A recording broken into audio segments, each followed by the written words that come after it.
Dear student, Indian public higher secondary school Bhairav चौहा तितला कुशीनगर के ऑनलाइन क्लास में आपका स्वागत है। मैं रवि सर। आज आप क्लास 10th का लेक्चर 5 देखेंगे, जिसमें आपको प्रश्नावली 1.3 पढ़ना है। सिद्ध कीजिए कि रूट 5 एक अपरिमेय संख्या है। तो आपको सिद्ध करके दिखाना है रूट 5 एक अपरिमेय संख्या है। आपका दिया है प्रश्नावली 1.3 का पहला क्वेश्चन दिया है कि सिद्ध करना है कि रूट 5 एक अपरिमेय संख्या है। तो मान लेते हैं माना। इसमें हम ध्यान देंगे कि आपको इसमें विरोधोक्त विधि से मानना पड़ेगा, बाई कॉन्ट्रडिक्शन विधि मानना पड़ेगा, क्योंकि इसमें इसका उल्टा मानकर ही सिद्ध किया जा सकता है। तो मान लेते हैं माना रूट 5 एक परिमेय संख्या है। माना रूट 5 एक परिमेय संख्या है। तो हम लिख सकते हैं कि रूट 5 जो है अगर परिमेय संख्या है तो रूट 5 को हम लिख सकते हैं P/Q।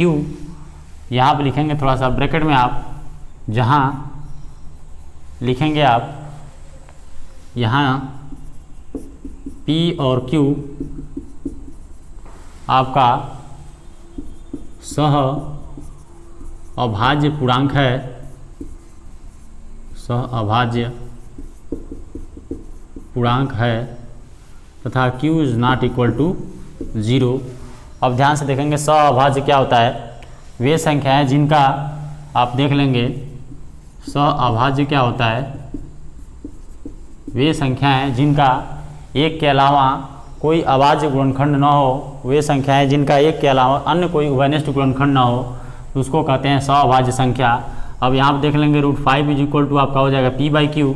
यहाँ पर ध्यान देंगे कि दोनों पक्षों का वर्ग कर लेने पर, दोनों पक्षों का वर्ग करने पर वर्ग करेंगे तो आपका हो जाएगा, यहाँ पर हो जाएगा वर्ग करेंगे तो आपका रूट 5 का स्क्वायर ये हो जाएगा अपान P² इज इक्वल P² अपान हो जाएगा Q²। तो यहाँ पर थोड़ा सा देखेंगे, अगर यहाँ पर करते हैं तो ये हो जाएगा आपका 5 इज इक्वल टू आपका हो जाएगा ये हो जाएगा P²। Q² का इधर गुणा कर देंगे तो आपका हो जाएगा यहाँ से P² अपान हो जाएगा Q²। यहाँ से देखेंगे, यहाँ से लिख सकते हैं, यहाँ से अगर Q² का मल्टीप्लाई करेंगे तो आपका हो जाएगा Q²। तो इसको हम मान लेंगे समीकरण नंबर 1 मान लेते हैं। अब यहाँ पर देखेंगे कि प्रश्न में बोला है कि सिद्ध करना है आपको एक अपरिमेय संख्या है। तो यहाँ देख रहे हैं कि प्रश्न में दिया हुआ है आपका, यहाँ ये अगर लिखेंगे यहाँ पे, यहाँ P² जो है P² 5 से विभाज्य है। अतः लिख सकते हैं कि P भी जो होगा 5 से विभाज्य या विभाजित होगा, विभाज्य होगा। अगर आपका यहाँ दिया हुआ है कि P² अगर जो है अगर 5 से विभाज्य है तो कह सकते हैं कि जो P होगा वो भी जो होगा 5 से विभाजित होगा। जैसे आप देखेंगे यहाँ पर जो किया है कंडीशन आपका, अगर आपको कह सकते हैं कि 4 का वर्ग जो है 2 से विभाजित है तो 4 भी जो होगा वो 2 से विभाजित होगा। यहाँ इस तरह कहेंगे अगर 4 का स्क्वायर जो है वर्ग विभाजित होगा 2 से, तो 4 जो होगा वो भी 2 से विभाजित होगा। इस प्रकार हम समझा सकते हैं कि अगर जो है P² 5 से विभाजित है तो P भी 5 से विभाजित होगा। एग्जाम्पल देख लीजिए, जैसे आपका 5² अगर 5 से विभाजित होगा तो आपका 5 × 5 जो होगा ये आपका 5 से विभाजित होगा, यानी इसका गुणनखंड जो होगा एक 5 जो होगा वो भी 5 से आपका विभाजित होगा। अतः यहाँ लिख सकते हैं, अतः P का एक गुणनखंड, अतः P का एक गुणनखंड 5 होगा। अतः P जो होगा 5 से P² 5 से विभाजित होगा, इसी प्रकार P जो होगा 5 से विभाजित होगा। अतः कह सकते हैं कि P जो होगा P का एक गुणनखंड 5 होगा।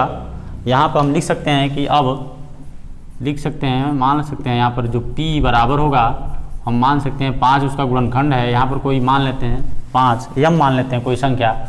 अब इस P बराबर 5m को समीकरण 1 में P का मान रखने पर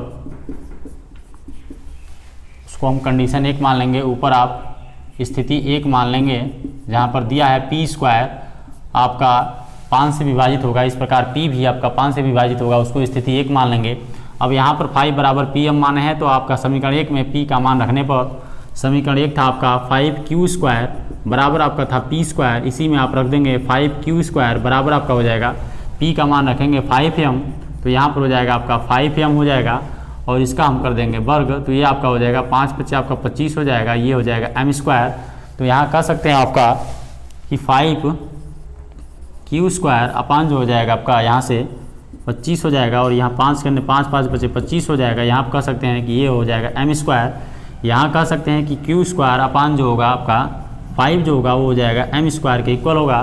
तो यहाँ भी कह सकते हैं कि यहाँ उसी प्रकार सेम कह सकते हैं, यहाँ भी ये आपका यहाँ भी आप कह सकते हैं कि m² जो होगा यहाँ पे q², ये q² जो होगा q² ये भी जो होगा 5 से विभाजित होगा, 5 से विभाजित होगा, इसलिए q जो होगा वो भी आपका हो जाएगा 5 से विभाजित, सेम उसी प्रकार जिस तरह पहला कंडीशन में क्या कहे थे विभाजित होगा।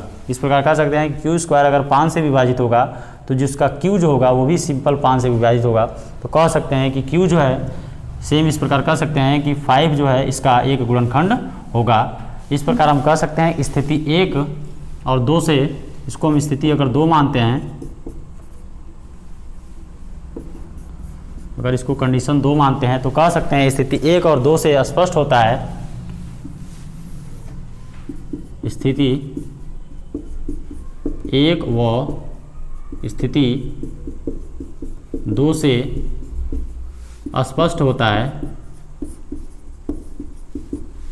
स्पष्ट होता है कि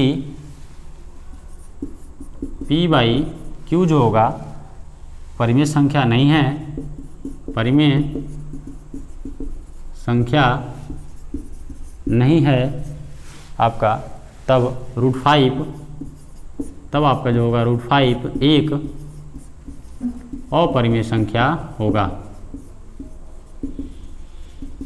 अपरिमेय संख्या होगा।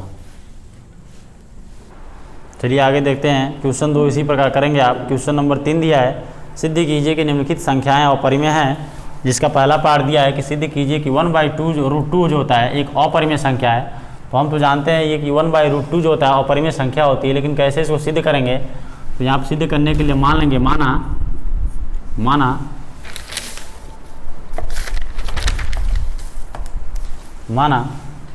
1/√2 एक परिमेय संख्या है, अतः इसको ऐसे लिख सकते हैं 1/√2 अगर परिमेय संख्या है तो उसको हम लिख सकते हैं p/q।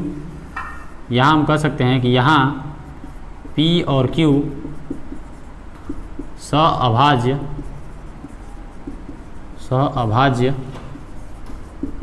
पूर्णांक है, जहाँ q is not equal to 0। यह ध्यान देंगे। इसमें थोड़ा सा इसको आगे बढ़ा सकते हैं कि आप देखेंगे इसमें इसका हम परिमीकरण कर दें 1/√2 में √2 से ऊपर गुणा कर दें, √2 से नीचे गुणा कर दें, तो ये आपका हो जाएगा p/q हो जाएगा। और यहाँ देखेंगे ये आपका हो जाएगा √2/2 हो जाएगा, √2 में √2 का गुणा करेंगे 2 हो जाएगा, ये हो जाएगा आपका p/q हो जाएगा। यहाँ से ध्यान देखेंगे आप, इसका 2 का मल्टीप्लाई यहाँ कर देंगे तो आपका हो जाएगा √2 = 2p/q हो जाएगा। इसको समीकरण नंबर अगर 1 मानते हैं तो यहाँ से हम कह सकते हैं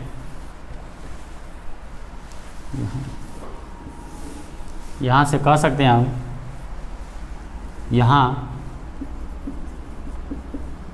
p और q, यहाँ कह सकते हैं कि p और q पूर्णांक है, इसलिए आपका p और q अगर पूर्णांक है तो कह सकते हैं कि 2p/q, इसलिए 2p/q आपका जो होगा वह एक परिमेय संख्या होगी। लेकिन हम जानते हैं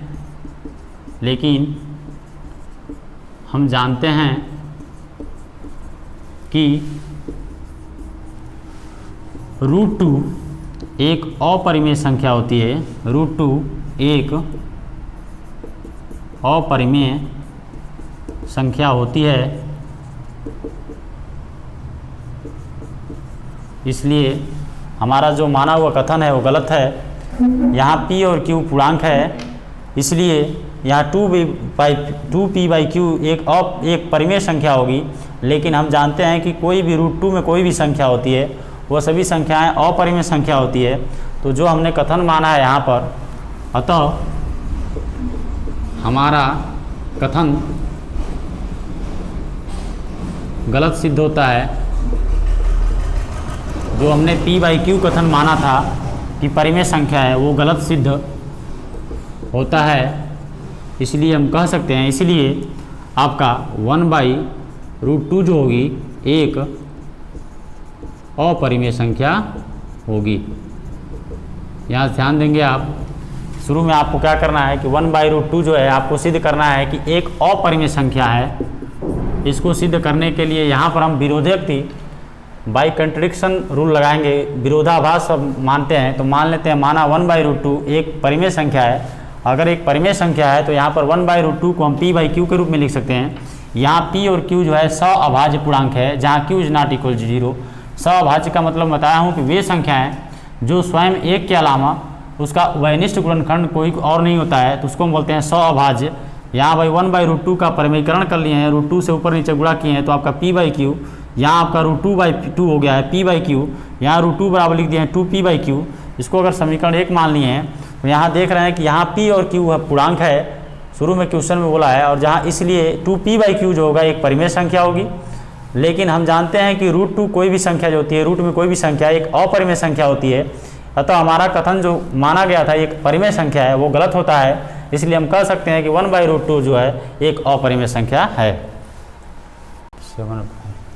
सेकेंड पार्ट इसका है 7√5। सिद्ध करना है कि 7√5 जो है एक अपरिमेय संख्या है।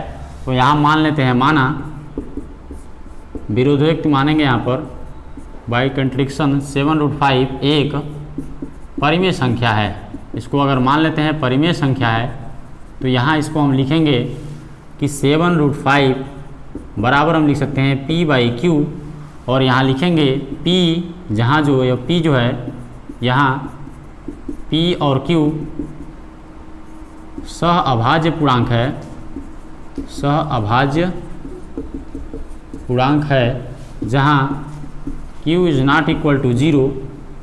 ये आप बता देंगे यहाँ पर साइड में। इसका अगर हम देखें यहाँ पर, तो यहाँ से ध्यान से देखेंगे, यहाँ लिख सकते हैं √5 बराबर लिख सकते हैं p/7q, यहाँ लिख सकते हैं। अगर इसको हम समीकरण 1 मान लें तो यहाँ भी सेम उसी प्रकार लिख सकते हैं जिसके इसके पहले क्वेश्चन में पढ़े हैं, कि यहाँ देखिएगा p और q, यहाँ p और q पूर्णांक है, यहाँ p और q पूर्णांक है, तो हम लिख सकते हैं अतः p/7q एक आपकी जो होगी परिमेय संख्या होगी, परिमेय संख्या होगी।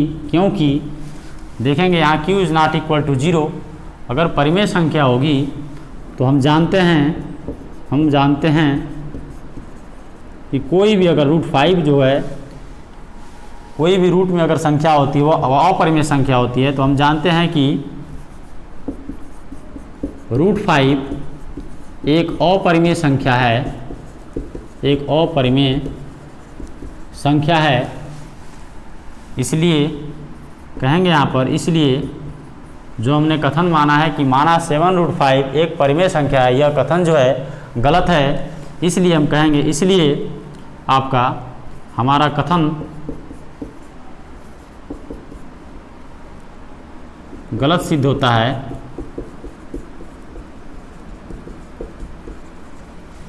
अतः आपका 7√5 जो होगा एक अपरिमेय संख्या होगी।